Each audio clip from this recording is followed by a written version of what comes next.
here's the thing. For everybody listening, don't make the same mistake the Bengals just did in any facet of your life. People are going to get hurt. It's the hockey season. What about the Jared Cook play on the sideline? I was very tempted to just put defense. I'm saying it right now. If Anthony Davis is out for the playoffs, they don't make it out of the first round. Come on, Austin and I've been saying this ever since Joe Burrow got injured. I don't really think the Dodgers are going to make the World Series this year. I feel like they'll make it to the NLCS. The Fernando Tatis extension, because that really surprised me. Like you said, Ovechkin, he's getting older. He hasn't been playing as well as I imagined. He's one of the greatest goal scorers of all time, but he hasn't started off this season as hot as I would hope. Hi, I'm Jeff Allen, and you're listening to Outsiders Opinions with Kevin and Austin. What's up, y'all? Welcome to our NFL Opinions of the Week. I'm Kevin, and I'm joined by the man that took a little bit, but we revisited our second episode together. So the man I did that with, Austin. Yeah, it's almost been 3 years. We're still a little bit away from that, but coming up on it. And I'm excited to see how these teams grow. I know you wanted to mention it, so I'll let you mention it. All these teams made the playoffs last year, so. Yeah, which is something I didn't really expect. But so we did this 2 years ago. It was titled Rebuilding Teams, second episode. In our history, we'll be reviewing our history in a few videos. That's a tease for y'all. And the work is going in right now. But yeah, so the last four teams were the Jaguars, Bengals, Giants, and the Dolphins. And we have four categories: best, pretty good, medium, and worst. So sometimes we get them wrong. Like we had the Bengals at medium, and the Bengals have probably had the best record compared to, or playoff success compared to all those teams. But since all of them made the playoffs, which is the goal at when you finish rebuilding, we thought it was a good time to do another one. And we have four different teams. I think we won't name them now. So think of rebuilding teams or teams you consider rebuilding, and you can put it in the comments. But we're first gonna do our definition. A team, our definition of a rebuilding team is a team who prioritizes their future chances over their current chances. And yeah, so Austin, this is a put together list. We've come up with different ideas, different reasons. And yeah, so let's start with the worst team, Austin. Yeah, so the worst team, and this is, I think, pretty comparable to what we thought of almost 3 years ago when we did this. The worst team is the Colts, and that's just because we do not trust the quarterback play at the moment. Anthony Richardson does have a lot of upside, and if he can capitalize on all of his potential, he could become a great player. But the Jaguars, who we had as the worst, their QB at that point was Gardner Minshew. And we would probably have said that was the worst QB of the four at the time that we were doing our rankings. Yeah, I agree with you on that. And I remember the Jaguars had done some trades. They had cut Leonard Fournette, who had won a Super Bowl with the Bucs. They just haven't made the right decisions. And like you said, Anthony Richardson could totally work out. And this was a team who had high expectations a few years ago. But last year happened, and it really seemed to be a sign of there are a lot of problems here that would be solved with a rebuild. And it looks like they're going into a rebuild, or they're trying to do like a soft rebuild, because they had a great defense a few years ago, but it just hasn't worked out. And they're at the worst here because Anthony Richardson does not have a high chance of working out. I think that's fair to say. Right? Or I mean, it really is going to depend on how coaching and everything molds around him. Jonathan Taylor being with the team or not, I do think definitely affects his ability to be an elite or even good QB. But I would say as well that he doesn't map out as the usual top four quarterback selection. Most of those guys are better at passing the ball than Anthony Richardson has proven in his college career. So he doesn't necessarily fit the average framework for a guy going this high, but at the same time, he does have that potential, which is why he was taken with the number 4th pick. yes, that reminds me of another reason is it's such a high pick And if you don't get it right, you miss a chance on a great player. And if you miss your chance at a quarterback, like if this Anthony Richardson doesn't work out for the Colts in a few years, then they basically kind of have to restart. It worked out for the Jaguars, but look at teams that haven't found their quarterback. And this is a team that when they're really good, they had that quarterback, and they've been struggling to find him ever since. So yeah, it's you invest a high pick, which is a key thing because our next team lost their quarterback, but they didn't invest a top 5 pick. They didn't invest in a second round pick. Austin, I'll let you announce them.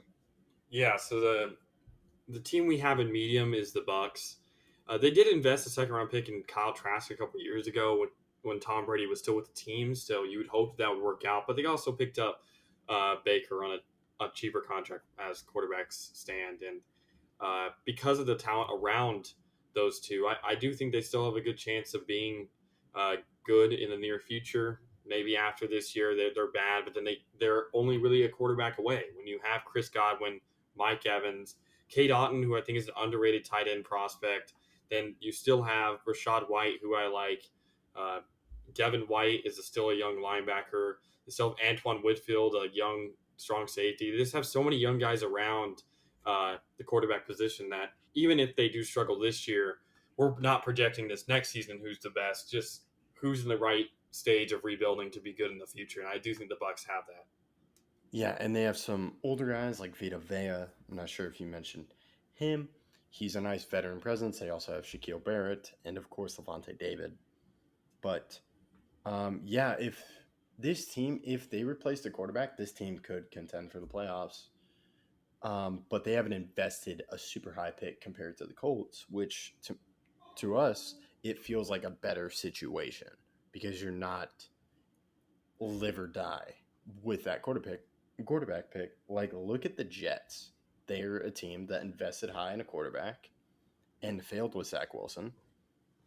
And I think you can say they failed because they moved on from him and used other draft capital to invest in a better quarterback. Yeah, but they still had the talent around him to be good in his place. So they still picking other than quarterback really helped them this year get Aaron Rodgers and still have a good chance to make the playoffs and obviously win the Super Bowl. Yes, and that's something the Bucks could do. So I think that's a very good comparison. Like you said, they picked other guys, and I believe the Bucks have done that well.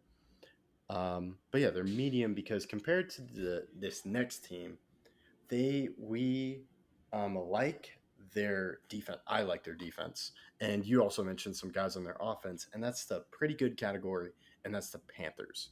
We both like Bryce Young. We feel he's the safer pick at quarterback. Yeah, comparatively, obviously, to CJ Stroud, who we both would say has a higher ceiling. But around Bryce Young, they did pick up Miles Sanders, who's never really been a bell cow type running back, but has had some success on much better O-lines. The Panthers O-line is average, and I do think it's a little bit underrated, but they definitely don't have an O-line that screams at you to be elite. I also like that the addition of Adam Thielen, even though Thielen's definitely had his best years way behind him, I definitely think that Bryce Young will benefit having an older statesman wide receiver, a guy that's had a lot of success before, and he'll also help teach Jonathan Mingo, the pick out of Ole Miss, to be a good wide receiver. Yeah, and I do think I'm interested in Frank Reich. I do think if Frank Reich has a quarterback, he'll have a much better team. Last year we saw when he didn't have the right quarterback, his team didn't do well. But yeah, I think we like this team and the next team's quarterback situation, and they should be matured when this team starts contending. But compared to coaching, we like the next team, which I'll let you announce and mention a few other reasons. So yeah, as I said before, CJ Stroud. So that means the Texans.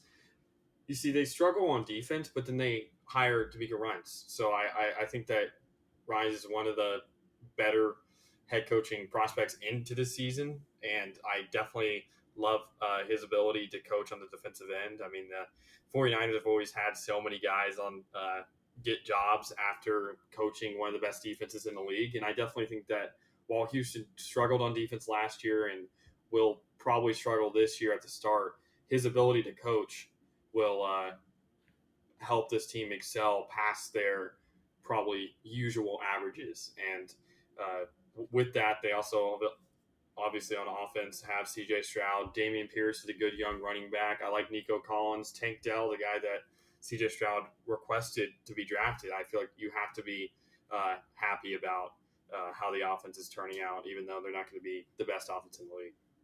Yeah, and compared to Thielen, Dalton Schultz, I think, can be sort of that mentor figure or just a security guy while other receivers develop. Even though Dalton Schultz is a tight end. But yeah, I agree with you on D'Amico Ryans. He really had some great pieces on that defensive line, but they were incredible. And that's why I feel we can trust him with these defensive pieces like Derek Stingley Jr. And Will Anderson that they went and drafted. Compared to the Panthers, who have a tested defense, we like these prospects with a defensive-minded coach who led the best defense last year, or one of the best defenses last year.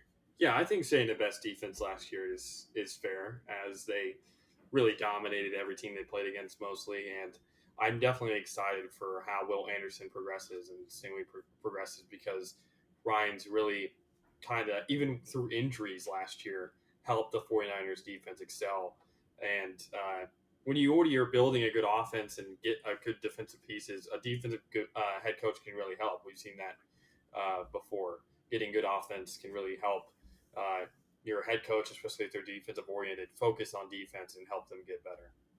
Yes, that's a great point as well. And something I didn't notice till we just started talking and near the end of this video is there's only one veteran head coach, I would say, or returning head coach, and that's the Bucs. Yeah, and Todd Bowles is now in his second season in Tampa, and I don't necessarily think that they expect him to have a great record this year, so I think his job is pretty safe. But all these guys, well, two of them, I'd say Frank Reich and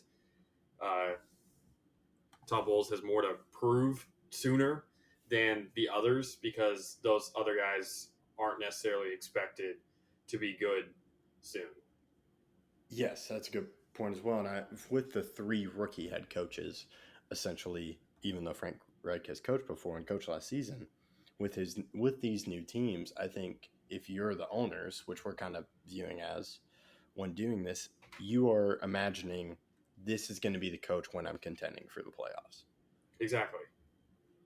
And I feel we have a better, based on what we did, we have a better inkling towards Frank Reich and D'Amico Ryans being the coach of the playoff teams compared to the Colts with Shane Steichen, where he could really fix this thing and help Richardson grow into what the potential of him, or it could fail. Yeah, that's a good way to put it. Yeah, so let us know what you think. I'm interested. There are some other teams I thought of, but I really like this list. As I was talking to you before, Austin, the Bucs and Colts are similar, but there are some differences there, and that's why we put the Bucs higher. And then same with the Panthers and Houston. Similar situations. The Houston may not have the better record this year, but we like where they're going in the long term, which is what a rebuilding team is focusing on. Yeah, 3 years out is much more important than this season.